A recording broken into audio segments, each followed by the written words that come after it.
Hello students, देखिए simple cash book का आपको मीनिंग वगैरह बताया गया था। आज उसका एक प्रैक्टिकल क्वेश्चंस ले लेते हैं, ठीक है ना। तो देखिए प्रैक्टिकल क्वेश्चंस में आपका सबसे पहले हम 2017 का सिंपल कैश बुक का ले रहे हैं। तो आपको क्या करना है यहाँ पे दोनों साइड में, क्योंकि मैं पहले ही आपको वीडियो में बता चुकी थी कि सिंपल कैश बुक हो यानी अब आपका जो कैश बुक आ रहा है वहाँ पर ये जनरल नहीं है, यानी वन साइड हम डेबिट और एक साइड क्रेडिट, एक ही साइड की एंट्री होगी, बोथ साइड की एंट्री नहीं होगी ट्रांजेक्शन का, ठीक है ना। तो आपका पहले 2017 है तो डेट में आप पहले 2017 लिख लीजिएगा, फिर वो लाइन पूरा खाली छोड़ेंगे, ठीक है ना। उसके बाद सबसे फर्स्ट डेट है हमारा जून फर्स्ट। जून फर्स्ट को आपने क्या किया, स्टार्ट बिजनेस विद कैश, आपने कैश से बिजनेस स्टार्ट किया। तो आपकी जनरल एंट्री क्या बनी, cash account debit to capital account. ये आप जनरल में जानती हैं, क्योंकि बिजनेस में कैश आया और किस फॉर्म पे आया, कैपिटल के फॉर्म पे आया। तो cash account debit to capital account, ठीक है ना। आप एक बात ध्यान दीजिएगा कि कैपिटल हमारे फॉर्म पे क्या हो रहा है, आ रहा है। आपको पहले ही बताया गया था प्रीवियस वीडियो में कि जो रिसिप्ट हो रहा है वो डेबिट होगा और जो पेमेंट होगा वो हमारा क्रेडिट होगा, ठीक है ना। तो हमारे फॉर्म पे कैपिटल आया है, तो जब वो आ रहा है तो हमारा कौन से साइड में आएगा, डेबिट साइड में आएगा। आप डेट लिख लीजिए 1 जून और यहाँ पर आप क्या लिखेंगे, टू कैपिटल अकाउंट, ठीक है। कितना अमाउंट है, अमाउंट है आपका 1200, क्लियर। नेक्स्ट है आपका पेड टू प्रसाद, आपने प्रसाद को पेमेंट किया है। तो प्रसाद को जब पेमेंट किया है यानी आपके पास से कैश गए हैं, और जनरल एंट्री क्या बना है इसका, प्रसाद डेबिट टू कैश अकाउंट, ठीक है ना। तो इस तरह से क्या होगा, एक बात और ध्यान दीजिएगा कि कैश बुक में कैश का नाम आप नहीं लिखोगे, ठीक है ना, कैश का नाम नहीं लिखोगे। उसके अलावा जो उसको इफेक्ट करता हुआ एंट्री है उसका नाम लिखेंगे। तो जनरल एंट्री बना प्रसाद डेबिट टू कैश अकाउंट, तो यहाँ पर हम क्या लिखेंगे, प्रसाद लिखेंगे, क्योंकि आपके पैसे जा रहे हैं, पेमेंट हो रहे हैं, और पेमेंट कौन से साइड में आएगा, क्रेडिट साइड में आएगा। यहाँ का डेट कितना है आपका, 4 जून, ठीक है। तो आप यहाँ पर लिख दीजिए 4 जून और आप यहाँ पर लिखेंगे बाय प्रसाद, ठीक है। आपका यहाँ पे प्रसाद और अमाउंट कितना है, 400 हुआ, क्लियर। नेक्स्ट है आपका 7 जून, purchase goods from Rahul, purchase goods from Rahul, Rahul से आपने सामान खरीदा। तो इसकी जनरल एंट्री क्या बनी, परचेज हमेशा डेबिट हुआ तो परचेज अकाउंट डेबिट, गुड्स आया और क्या बदले में आपने कैश पेमेंट किया, क्या यहाँ पर नहीं किया, यानी कैश पेमेंट नहीं किया आपने, राहुल का नाम आया, यानी ये क्रेडिट ट्रांजैक्शन है। तो कैश बुक में हम सिर्फ उन्हीं का ट्रांजैक्शन करेंगे जो कैश में आपके पास आ रहा है या आप जो कैश जा रहा है, ठीक है ना। तो यहाँ पर आपके 7 जून की एंट्री नहीं होगी। रीजन क्या था, क्योंकि ये क्रेडिट ट्रांजैक्शन है, यानी यहाँ पर आप पैसे नहीं दे रहे हो, उधार में खरीद रहे हो, ठीक है। तो उधारी की एंट्री कैश बुक में नहीं होनी है, क्लियर।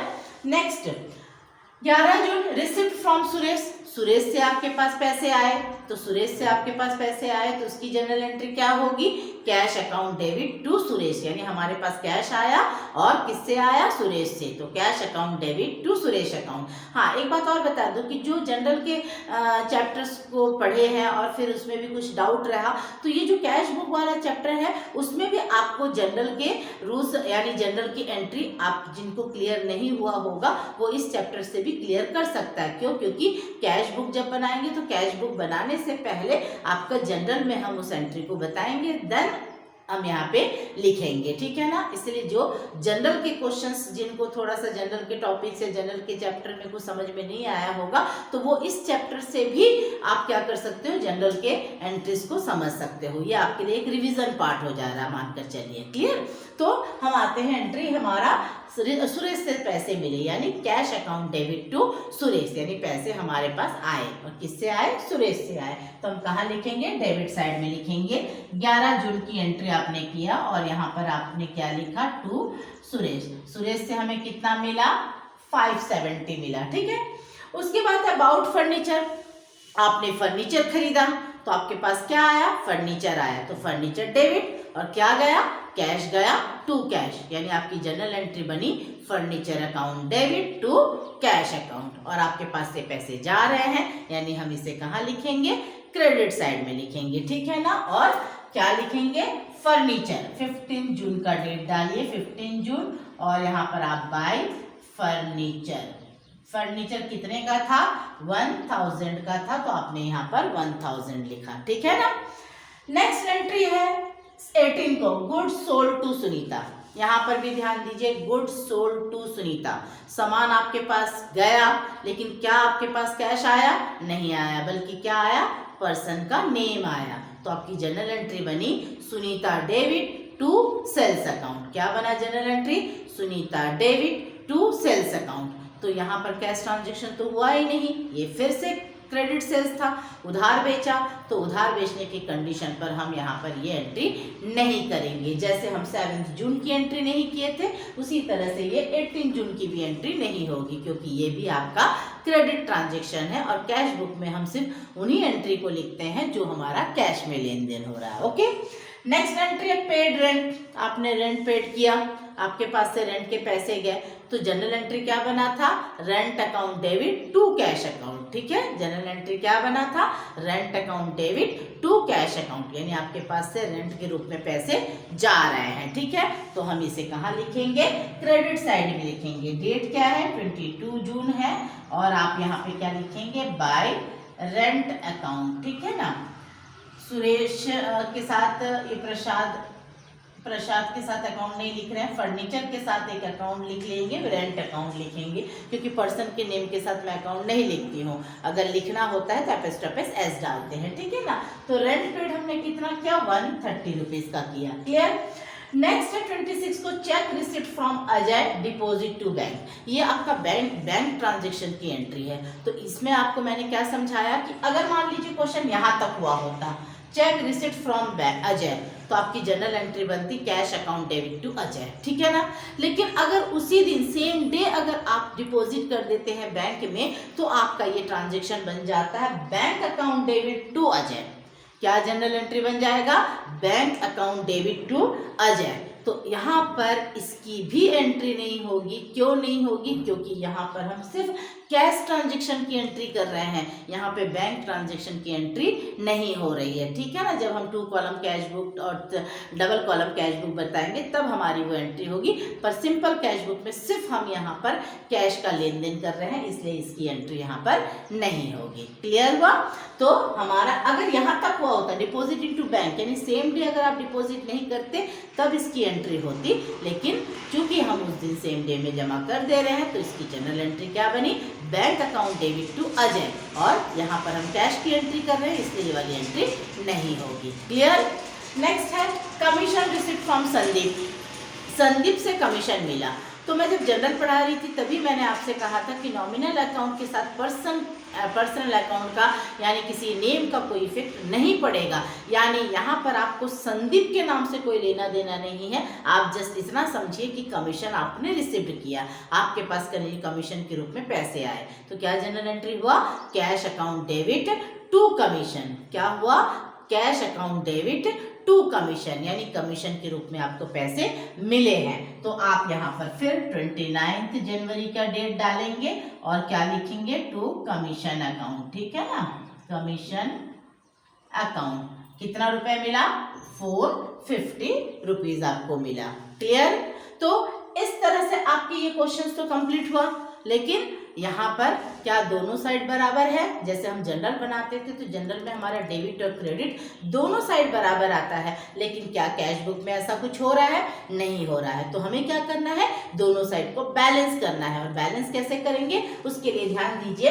ये जो डेबिट साइड है, मैं यहाँ पे रफ नोट कर रही हूँ कि ये जो डेबिट साइड है, डेबिट साइड में हमारा जो टोटल है वो 1200 प्लस 570 प्लस 450, इन तीनों को जोड़ने पर हमारा कितना आ जा रहा है? ये 0, 7 और 5 12, 7 और 8 और ये 12 और ये है 2। डेबिट साइड में आएगा 2220 2220, और ये क्रेडिट साइड का टोटल जो है वो आपका आ रहा है 1530। ठीक है ना, 1400 और 130। तो अब आप खुद ही बताइए कि आपका डेबिट साइड का टोटल 2220 आ रहा है और क्रेडिट साइड का आ रहा है 1530। तो कौन सा साइड कम है? क्रेडिट साइड कम है। जिस साइड कम होता है सबसे पहले हम उस साइड बैलेंस CD लिख देंगे। ठीक है ना, तो आपने यहाँ पर क्या लिखा? बाय बैलेंस CD पहले लिख लो, क्योंकि हमको ये कैरेट डाउन है, क्योंकि नेक्स्ट मंथ हम इसे ब्रॉड डाउन करना है। अब डेट के लिए ध्यान दीजिएगा कि आप जिस मंथ का बना रहे हैं उस मंथ का लास्ट डेट होता है। तो जून का लास्ट डेट क्या होता है? 30 जून, ठीक है ना। तो जिस मंथ का भी आप बना रहे हैं उस मंथ का लास्ट डेट ही आपको लिखना है बैलेंस सीडी के लिए। क्लियर? तो हमने बैलेंस सीडी, पहले आप क्या करो, रफ में डेबिट और क्रेडिट का टोटल कर लेना, जिस साइड में कम है उस साइड में बैलेंस सीडी लिख दो। उसके बाद आप ध्यान दीजिएगा कि आपका जो मंथ है उस मंथ का लास्ट डेट आपने लिख लिया। क्लियर? अब आप इन दोनों को माइनस कीजिए। माइनस करने पर कितना आ जाएगा? 9 और ये आएगा 690 आ रहा है, ठीक है ना। अब 12 में से 3 तो ये 9 और फिर 6 गया, 690 रुपीज आ रहा है। तो आपने यहाँ पे क्या लिखा? 690 लिखा। और हमें डेबिट और क्रेडिट दोनों साइड हमें बराबर करना रहता है। जनरल में तो अपने आप हो जाता है क्योंकि आपको मालूम है। अब ये दोनों साइड आपका क्या है, जो ज्यादा वैल्यू आया है वही वाली लिखोगे, यानी 2220 ही आएगा। आप इधर का टोटल करोगे तो भी देखोगे 2220 ही आया है और ये वाला भी आपका 2220 आया है। क्लियर? तो इस तरह से आप इस अकाउंट को क्लोज कर दीजिएगा।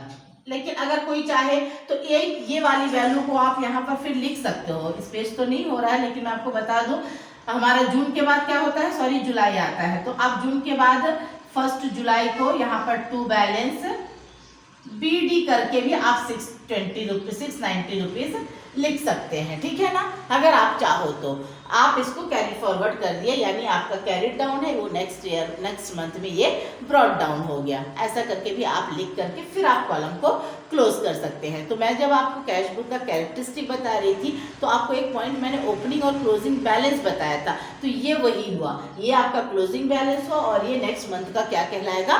ओपनिंग बैलेंस कहलाएगा, ठीक है ना। तो इस तरह से आपके डेबिट और क्रेडिट दोनों साइड इक्वल होना चाहिए, ठीक है ना। आई थिंक आपको ये सिंपल कैश बुक समझ में आ गया होगा। एक बार स्क्रीनशॉट ले लीजिए।